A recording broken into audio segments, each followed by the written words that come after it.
Hello. Now, Barack, let's get right into it because the American people, they want to know. They're seeing what's happening, and it's frankly a disgrace.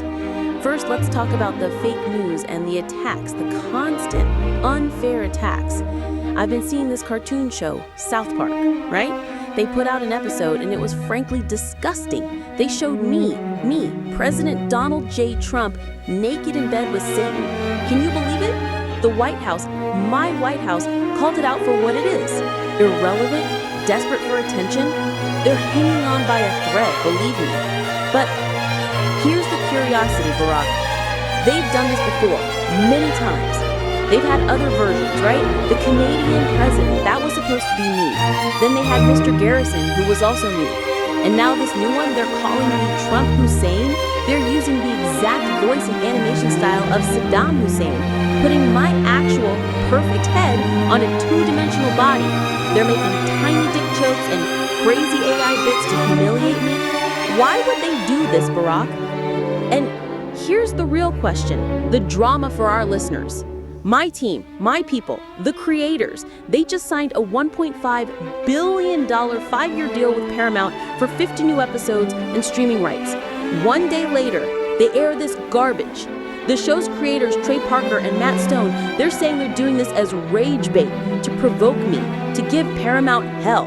They're saying it's payback for legal battles, for a 2-year hiatus, and because Paramount supposedly canceled Stephen Colbert's show to appease me. Is this what they call art, Barack? Or is this just pure, unadulterated harassment? They're daring me to sue Paramount again, putting their own show on the line. What's your take on this kind of freedom of speech, huh? Is that what you call it? Now, let's shift gears, because this is really important to our great country, and frankly, it's something I've had to fix after years of neglect. We're talking about international students and the future of American higher education. When I came into office, and even now, you see widespread anxiety and uncertainty among international students. They're feeling scared and nervous to return to the U.S., even with valid visas, because of what they see on the news during arbitrary detention. We have students like Andre Fauso from New Zealand, who's prioritizing leaving the U.S. after getting his degree. This is not good for America, not good. My administration, we took tough but necessary steps. We had to implement policy shifts to secure our borders and protect our interests.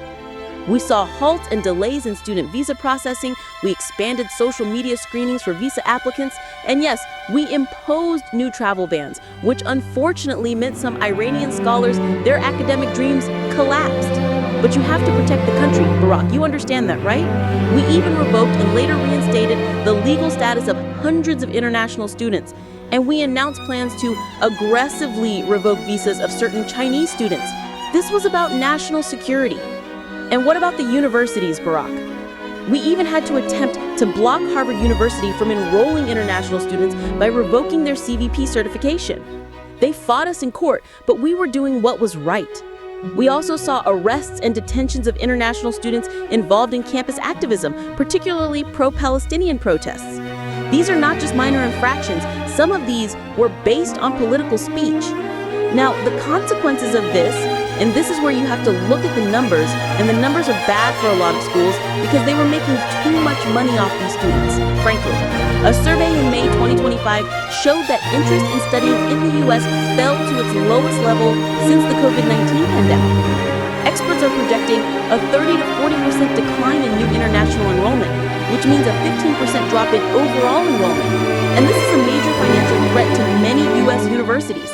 These international students, they pay 2 to 3 times the tuition of domestic students, and they contribute $43 billion annually to the U.S. economy.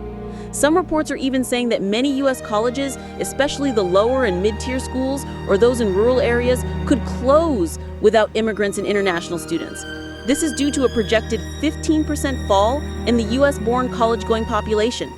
So, Barack, my question to you from an educational standpoint, how do we balance strong borders and national security with keeping these foreign students, especially the talented ones, the best ones in America?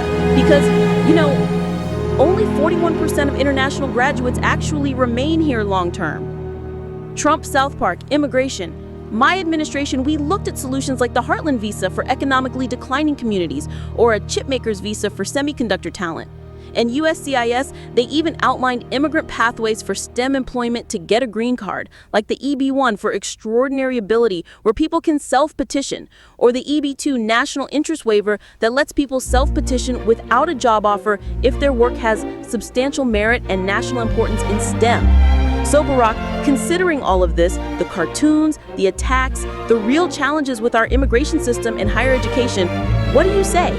How do we make America great again for these talented international students, or are we just going to let them all leave and go to other countries? This is a serious question, folks. A very, very serious question.